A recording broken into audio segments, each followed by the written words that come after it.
Política de A a Z, chegando aqui no seu rádio, olha só, o professor Marco Aurélio Freire, que depois das suas merecidas férias está de volta, falando, rapaz, que Trump retaliou aí Gustavo Petro, lá da Colômbia, e decretou sanções contra os colombianos.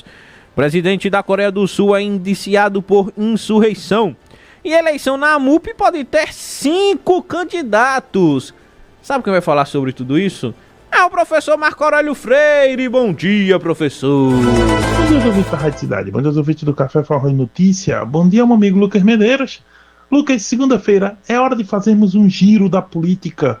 E começamos pelo noticiário internacional. É que o presidente dos Estados Unidos, o Donald Trump, retaliou a Colômbia, após o presidente colombiano, Gustavo Petro, recusar as deportações que o governo Trump acelerou, desde que ele entrou no poder na semana passada. E aí é o seguinte, o Gustavo Petro recusou-se a receber aviões com os deportados pelos Estados Unidos, e aí a reação do presidente americano foi imediata. Ele propôs, inclusive já fez um decreto aí baixando medidas extremamente duras contra a Colômbia. Por exemplo, tarifas emergenciais sobre bens colombianos e aumentar em 25%, taxar mesmo, todos os produtos importados da Colômbia para os Estados Unidos. E aí vamos lá. Na balança comercial entre os dois países, o que a gente tem? Os colombianos enviam petróleo cru e recebem de volta petróleo refinado. Ou seja, a Colômbia exporta muito petróleo, que é basicamente uma matéria-prima, mas também exporta café. O café mais consumido nos Estados Unidos, em geral, vem de matriz colombiana. O Brasil também é um grande exportador, mas os colombianos exportam mais. E eles recebem de volta, muitas vezes, outros produtos manufaturados, produtos industrializados. Por exemplo, inclusive helicópteros, produtos militares também, plásticos em geral. Ou seja, a balança é basicamente o seguinte: os colombianos mandam matéria-prima e recebem produtos industrializados. Agora, além dessa questão tarifária, o Trump também anunciou proibição de viagens, cancelamento de vistos para os colombianos, também para quem é do governo, eles não conseguirão ter vistos para entrar nos Estados Unidos. Enfim, a série de medidas é enormes. E aí é o seguinte, o Gustavo Petro, ele deu uma recuada, ele vai enviar os aviões, sim, vai permitir, justamente que os colombianos sejam deportados, mas também reagiu, apesar de ter recuado, ele reagiu dizendo que já resistiu à tortura e que vai resistir ao Donald Trump. Aí é o seguinte, essa situação não vai ficar apenas entre Colômbia e Estados Unidos, não. É que a CELAC, a presidente da CELAC, que é a presidente de Honduras, a Xiomara Castro, ela vai convocar uma reunião para quinta-feira, dia 30. E o que é CELAC? CELAC é a Comunidade dos Estados Latino-Americanos e Caribenhos. Inclusive o Brasil faz parte, e o Itamaraty, nosso Ministério das Relações Exteriores, não disse se vai comparecer ou não à reunião. A reunião está convocada e é para justamente os países da comunidade latino-americana aqui, seja a América Central e a América do Sul, conversem sobre o que fazer a partir dessas medidas do presidente americano. Olha, isso está longe de acabar, vai afetar todos esses países. Aqui, inclusive, o Trump também já disse que quer fazer retaliações ao México.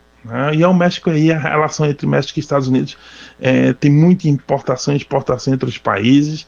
A situação vai escalar, mas enfim, a conferir para a gente ver como é que vai ficar essa situação. E ainda no noticiário internacional, outra notícia inusitada também, só que aí do outro lado do mundo, que é o seguinte: o presidente da Coreia do Sul, o Yoon Suk-yeol, ele foi indiciado, essa semana ele foi indiciado, já que ele já está preso, mas ele foi indiciado por um crime de insurreição. E o crime de insurreição tem pena lá na Coreia do Sul de morte ou também pena perpétua, ou seja, se não for morto, pode ficar preso para sempre. Bom lembrar que o presidente sul-coreano, ele em dezembro tentou dar o que os especialistas chamam de golpe de Estado. Foi quando ele fez uma lei marcial, diminuindo os poderes do parlamento, também fechando colocando a imprensa para só poder dar notícias boas do governo, enfim, a situação foi tensa, o decreto do presidente foi derrubado, e aí ele agora enfrenta um processo de impeachment, ele está afastado, né, pelo impeachment, aí está sendo julgado pela Suprema Corte do país, mas agora tem um novo indiciamento, um indiciamento de insurreição, que é como eu disse, pode levá-lo à cadeia perpétua ou até a pena de morte. Vamos ver como é que os sul-coreanos vão lidar com isso. E bem, vindo aqui direto para a província, olha, a semana começa aqui com muitos bastidores, aqui em Pernambuco, por exemplo, com bastidores fortes em relação a uma eleição importante, que é a eleição da AMUP, a Associação Municipalista de Pernambuco, cujo presidente é o Marcelo Gouveia, que é do Podemos, e ele é ex-prefeito de Paudalho. Ele vai tentar a reeleição dele, só que já surgiram uma série de candidatos, né? Muita gente está aí colocando o time em campo. Por exemplo, o Paulo Freitas, que é o prefeito de Aliança, com o apoio de Eduardo da Fonte, que quer derrotar o Marcelo. Também a Márcia Conrado, do PT, que pode lançar sua candidatura. Inclusive, havia um acordo para que ela pudesse ser a candidata agora, mas o Marcelo parece querer a própria reeleição. O Marcos Patriota, do União Brasil, prefeito de Jupi também, né, anuncia que pode ser candidato. E o prefeito do Cabo, Lula Cabral. Esse é um jogo que não vai terminar agora. A eleição é em fevereiro. Há muita articulação política, também se espera uma sinalização da governadora Raquel Lira, que até agora não se movimentou, pelo menos mais claramente, para onde ela vai. Enfim, isso tem um suspense danado essa eleição, mas ela é importante. A AMUP lida com todos os municípios pernambucanos, que são aí 184 municípios, e é muito importante na organização e nos pedidos que os prefeitos fazem mesmo ao governo estadual, ao governo federal, a articulação mesmo dos prefeitos em toda a região. Passam muitos deles aí pela AMUP, mas como que vai ser essa eleição? A conferir. Eu volto amanhã com mais comentários, se Deus quiser. Zap Zap da Cidade. No Zap Zap.